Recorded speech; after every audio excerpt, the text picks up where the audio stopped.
രാഹുൽ ഗാന്ധിക്ക് വല്ലാത്ത പ്രയാസം. അദ്ദേഹം ഇന്നലെ ചോദിച്ചതായി കണ്ടത്, എന്തുകൊണ്ടാണ് കേരളത്തിന്റെ മുഖ്യമന്ത്രിയെ ചോദ്യം ചെയ്യാത്തത്, എന്താണ് കസ്റ്റഡി എടുക്കാത്തത്, എന്തുകൊണ്ടാണ് കേസ് എടുക്കാത്തത്? രാഹുൽ ഗാന്ധി,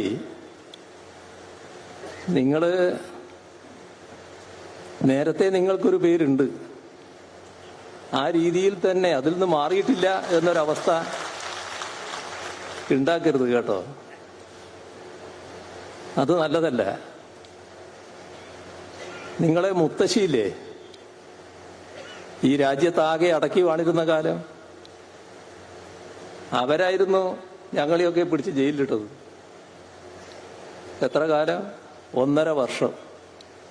ഇപ്പൊ ജയിലിൽ നിന്ന് കേട്ടാൽ നിങ്ങളെ അശോക് ചവാനെ പോലെ അയ്യോ എനിക്ക് അങ്ങോട്ട് പോകാൻ കഴിയില്ല എന്ന് പറയുന്നവരല്ല കേട്ടാ. പിന്നെ ചോദ്യം ചെയ്യല് നേരിടാത്തവരല്ല ഞങ്ങളൊന്നും. നിങ്ങളെ അനുയായിയായിരുന്നല്ലോ CBIക്ക് കേസ് കൊടുത്തിരുന്നത്. നിങ്ങൾ കെട്ടിച്ചമച്ചൊരു കേസിന്റെ ഭാഗമായിട്ട് വിജിലൻസ് അന്വേഷിച്ച് തള്ളിയ കേസ്, ഒരു കാര്യവും ഇതിലില്ല എന്ന് പറഞ്ഞ് തള്ളിയ കേസ്, രാഷ്ട്രീയമായ പകപോക്കലിന്റെ ഭാഗമായിട്ടായിരുന്നു അന്ന് CBIക്ക് കൊടുത്തത്. CBI വിശദമായി ചോദ്യം ചെയ്തിട്ടുണ്ടല്ലോ. എന്തേ അവർക്ക് ബോധ്യായ കാര്യം? നേരത്തെ വിജിലൻസ് എവിടെയാണോ എത്തിയത് അവിടെ തന്നെയായിരുന്നു അവരും എത്തിയത്. അന്ന് നിങ്ങളെ പാർട്ടിയാണ് അധികാരത്തില്. ആ അധികാരത്തിലിരുന്നവരുമായിട്ട് ആരുമായിട്ടെങ്കിലും ആലോചിക്കാൻ പറ്റുമെങ്കിലും ഒന്ന് ചർച്ച ചെയ്ത് നോക്ക്, എങ്ങനെയാണ് ആ കേസ് രജിസ്റ്റർ ചെയ്തതെന്ന്. അന്നത്തെ വിജിലൻസ് റിപ്പോർട്ട് എന്തായിരുന്നു? അന്നത്തെ നിയമോപദേശം വിജിലൻസ് അല്ല CBIയുടെ അന്വേഷണ രീതി എന്തായിരുന്നു? അതിന്റെ മേലെയുള്ള നിയമോപദേശം എന്തായിരുന്നു എന്നൊക്കെ ഒന്ന് മനസ്സിലാക്കാൻ നോക്ക്. അപ്പൊ അറിയാം. ആ അന്വേഷണം എന്ന് കേട്ടപ്പോ ഞങ്ങളാരും ബോധം കെട്ടുപോയിട്ടില്ല കേട്ടോ. നിങ്ങൾ ജയിലും അന്വേഷണവും കേന്ദ്ര ഏജൻസിയും അതൊന്നും കാട്ടി ഞങ്ങളെ വരട്ടാൻ നോക്കരുത്. അതേ എനിക്ക് പറയാനുള്ളൂ. മിതമായി ഞാനിപ്പോ പറയുന്നുള്ളൂ, മറ്റ് കൂടുതൽ കാര്യങ്ങളിലേക്ക് ഞാനിപ്പോ പോകുന്നില്ല. നിങ്ങള് കേരളത്തില് എനിക്കൊക്കെ എതിരായി നീങ്ങുന്ന, ദീർഘകാലമായി നീങ്ങുന്ന ചില പ്രത്യേക ആൾക്കാരുണ്ട്.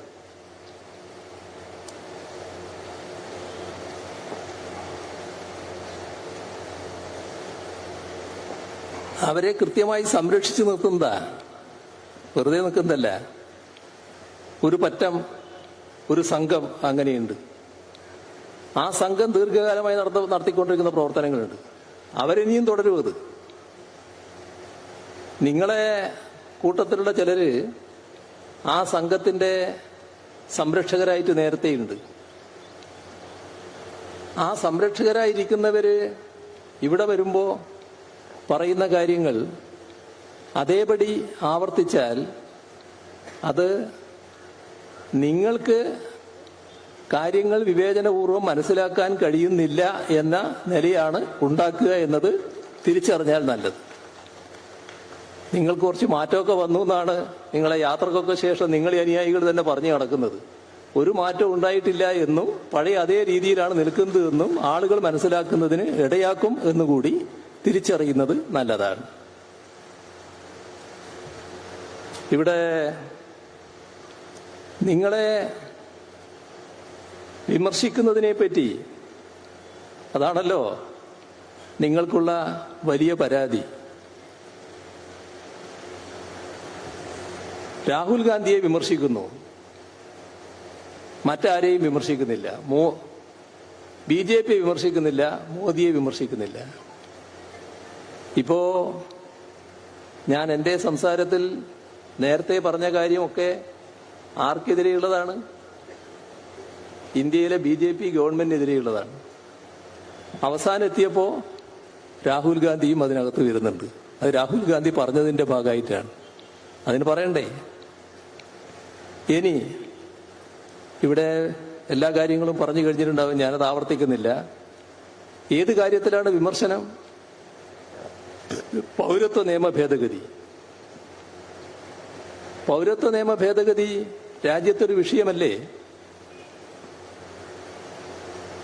2019 BJPയുടെ രണ്ടാം ഊഴം. ആ രണ്ടാം ഊഴം വന്നപ്പോ RSSന്റെ തനി അജണ്ടയാണ് നടപ്പാക്കാൻ തുടങ്ങിയത്. അജണ്ടയിൽ ഏറ്റവും പ്രധാനമാണ് മതനിരപേക്ഷത തകർക്കൽ. മതനിരപേക്ഷതയുടെ കടക്കൽ കത്തിവെക്കാൻ പറ്റിയ സാധനം പൗരത്വമാണ്. പൗരത്വം മതാടിസ്ഥാനത്തിലാക്കുക.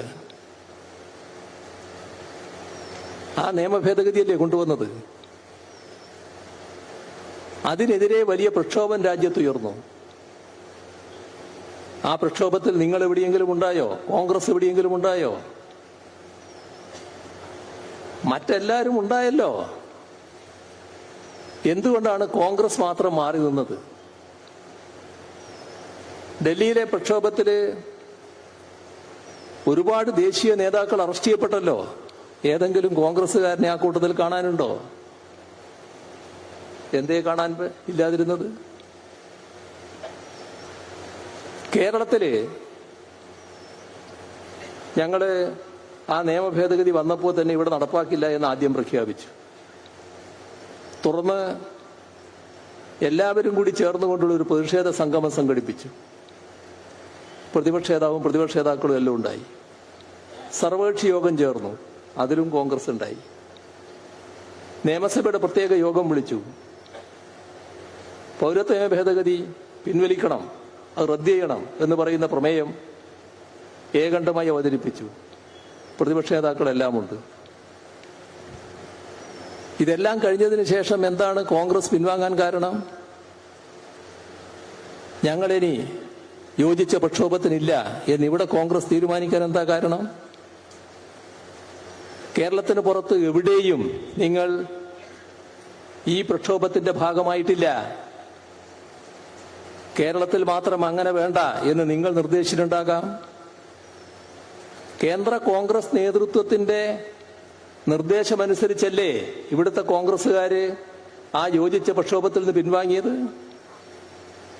അല്ല എന്നുണ്ടെങ്കിൽ എന്തേ രാഹുൽ ഗാന്ധി പറയാത്തത്? പറയണം. ഞാനിത് കുറച്ച് ദിവസമായിട്ട് ആവർത്തിച്ചുകൊണ്ടിരിക്കുകയാണല്ലോ. നിങ്ങളെ പേരും പറയുന്നുണ്ടല്ലോ. എന്തേ നിങ്ങൾ പറയാത്തത്? നിങ്ങൾ പറ, ആര് പറഞ്ഞിട്ടാണ് ആ പിൻവാങ്ങൽ ഉണ്ടായത് എന്ന്?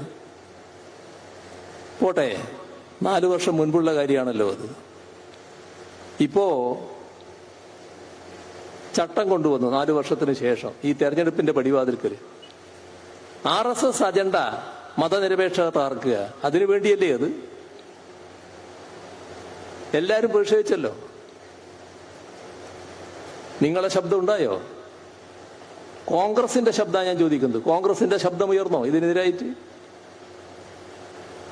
നിങ്ങളുടെ പ്രസിഡന്റിനോട് നേരിട്ട് ചോദ്യമല്ലേ മാധ്യമപ്രവർത്തകര്, എന്താണ് ഈ ചട്ടങ്ങളെ പറ്റി നിങ്ങളുടെ അഭിപ്രായം? എന്താ മറുപടി പറഞ്ഞത്? സന്ധ്യ കഴിഞ്ഞപ്പോഴാണ് മാധ്യമപ്രവർത്തകരുടെ ചോദ്യം. രാത്രി ആലോചിച്ച് പറയാം എന്നാണ് കോൺഗ്രസ് പ്രസിഡന്റിന്റെ മറുപടി. എത്ര പരിഹാസ്യമാണത്! രാഹുൽ ഗാന്ധി, നിങ്ങളുടെ പേര് ഞാൻ ആദ്യം തൊട്ടേ പറയുന്നത് ഇവിടെയാണ്. നിങ്ങൾ ആ ഘട്ടത്തിൽ രാജ്യത്തൊരു യാത്ര നടത്തുന്നു. ആ യാത്രയിൽ എല്ലായിടങ്ങളിലും ലോകത്തും രാജ്യത്തുമുള്ള വിഷയങ്ങൾ നിങ്ങൾ സംസാരിക്കുന്നു. നിങ്ങൾ സംസാരിക്കാത്ത, ഒഴിവാക്കിയ ഏക വിഷയം പൗരത്വ നിയമ ഭേദഗതി. എന്തേ അങ്ങനെ ഒഴിവാക്കാൻ കാരണം? അതാണ് ഞാൻ ചോദിച്ച ചോദ്യം, നിങ്ങളോട് ചോദിച്ച ചോദ്യം, രാഹുൽ ഗാന്ധിയോട് ചോദിച്ച ചോദ്യം. രാഹുൽ ഗാന്ധിയുടെ പേര് പറഞ്ഞ പ്രശ്നം എന്താ നിങ്ങൾക്ക് മറുപടി? നിങ്ങള് വയനാട്ടില് നാമനിർദ്ദേശ പത്രിക കൊടുക്കാൻ വരുമ്പോഴെങ്കിലും പറയൂന്ന് വിചാരിച്ചു. പറഞ്ഞോ? എന്താണ് നിങ്ങൾക്കതിൽ അറച്ചു നിൽപ്പ്? ഇപ്പൊ ഇതിനു ശേഷം നിങ്ങൾ പലയിടങ്ങളിൽ പോയല്ലോ, എന്താണ് പറയാൻ കഴിയാത്തത്? ഇപ്പോ എല്ലാ പാർട്ടികളും മാനിഫെസ്റ്റോ, തെരഞ്ഞെടുപ്പ് പ്രകടന പത്രിക പുറത്തിറക്കി. 2 കമ്മ്യൂണിസ്റ്റ് പാർട്ടികൾ ഇറക്കിയ മാനിഫെസ്റ്റോയിൽ കൃത്യമായി പറഞ്ഞു, പൗരത്വ നിയമ ഭേദഗതി റദ്ദ് ചെയ്യും.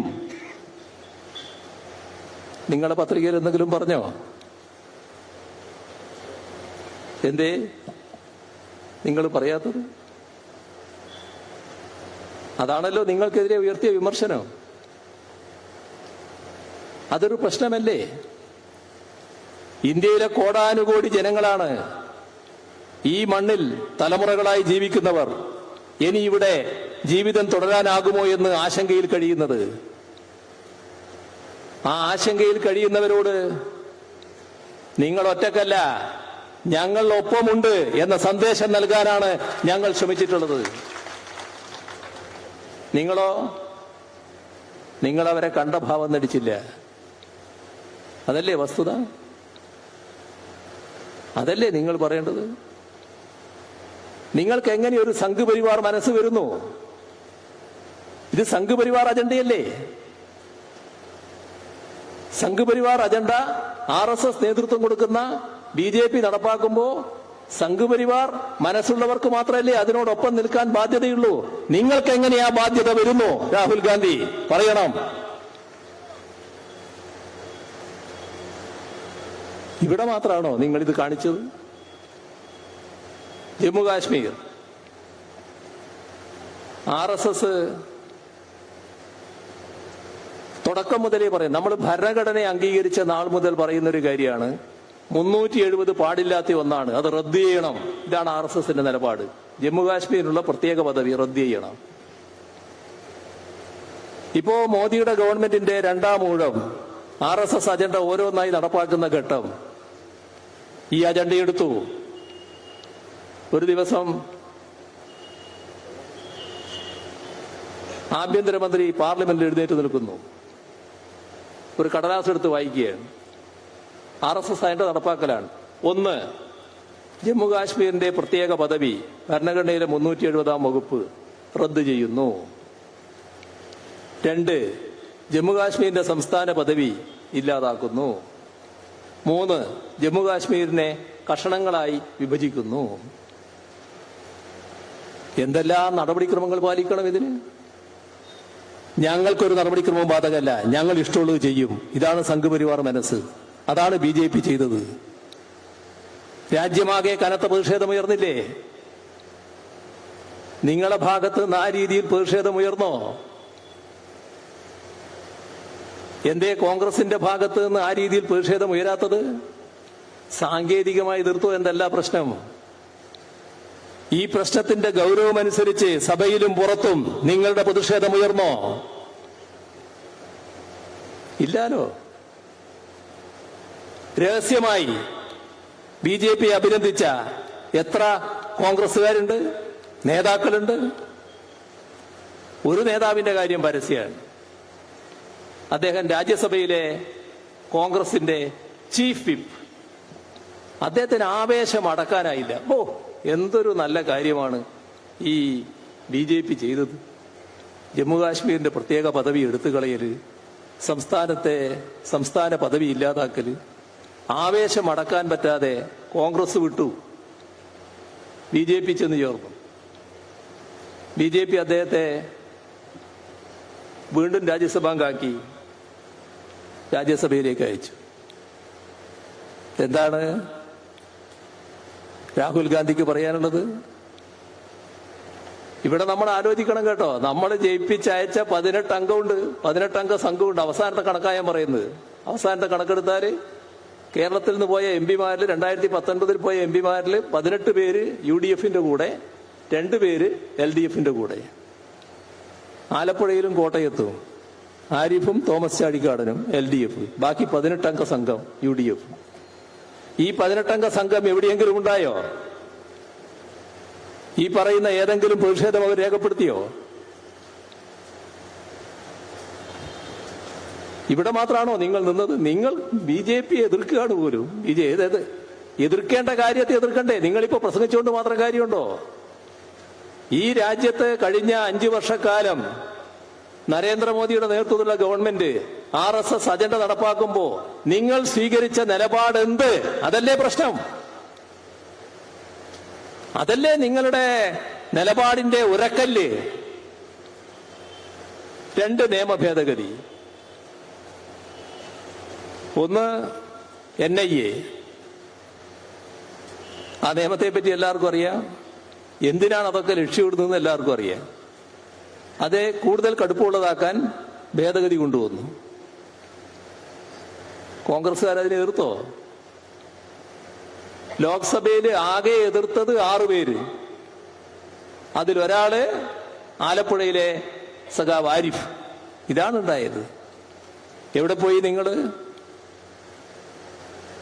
എവിടെ പോയി നിങ്ങളടക്കമുള്ള കേരളത്തിലെ 18 അംഗ സംഘം? ഈ കേരളത്തിന്റെ പ്രതികരണമല്ലേ അവിടെ രേഖപ്പെടുത്തേണ്ടിയിരുന്നത്? ഉണ്ടായോ? പോട്ടെ, സാക്ഷാൽ കരിനിയമം എന്നെല്ലാവരും വിശേഷിപ്പിക്കുന്ന UAPA അതിനെ കൂടുതൽ കരിനിയമമാക്കാൻ ഭേദഗതിയോടെ BJP ഗവൺമെന്റ് വന്നു. രാഹുൽ ഗാന്ധി, നിങ്ങളുടെ കോൺഗ്രസ് ആരുടെ കൂടെ നിന്നു? BJPയോടൊപ്പം നിന്നു. എന്തിനാണിത് ലക്ഷ്യമിടുന്നത് എല്ലാവർക്കും അറിയില്ലേ? നിങ്ങളടക്കമുള്ള 18 അംഗ സംഘം ഈ കേരളത്തിന്റെ പ്രശ്നങ്ങളിൽ ഏതെങ്കിലും ഘട്ടത്തിൽ കേരളത്തോടൊപ്പം നിന്നോ? വലിയ തോതിലാണല്ലോ കേരളം അവഗണിക്കപ്പെട്ടത്. കേരളത്തെ ശ്വാസം മുട്ടിക്കാനുള്ള ശ്രമം നടന്നത്. കേരളത്തിന് അർഹതയുള്ളതാണല്ലോ നിഷേധിക്കുന്നത്. ഏതെങ്കിലും ഘട്ടത്തിൽ നിങ്ങളുടെ ശബ്ദമുയർന്നോ? ഈ കേരളത്തിലെ പാർലമെന്റ് അംഗങ്ങളുടെ യോഗം സംസ്ഥാന സർക്കാർ വിളിച്ചപ്പോ 2 തവണ ഞങ്ങൾ ആവശ്യപ്പെട്ടല്ലോ, നിങ്ങൾ സംയുക്തമായി കേന്ദ്ര ധനമന്ത്രിയെ കണ്ട് നിവേദനം കൊടുക്കണം. ആദ്യത്തെ തവണ നിങ്ങൾ തയ്യാറായില്ല ഒപ്പിടാൻ. 2ാമത്തെ തവണ നിവേദനവുമായി ചെന്നപ്പോ നിങ്ങൾ പറഞ്ഞതെന്താ? നിങ്ങളെന്ന് പറഞ്ഞാൽ കേരളത്തിലെ കോൺഗ്രസ് MPമാര്. അവര് പറഞ്ഞത് ഞങ്ങൾ ഒപ്പിടാം, പക്ഷേ കേരളത്തിലെ ഗവൺമെന്റിന്റെ കെടുകാര്യസ്ഥത കൊണ്ടാണ് ഇങ്ങനെ സംഭവിക്കുന്നത് എഴുതി വെക്കണം.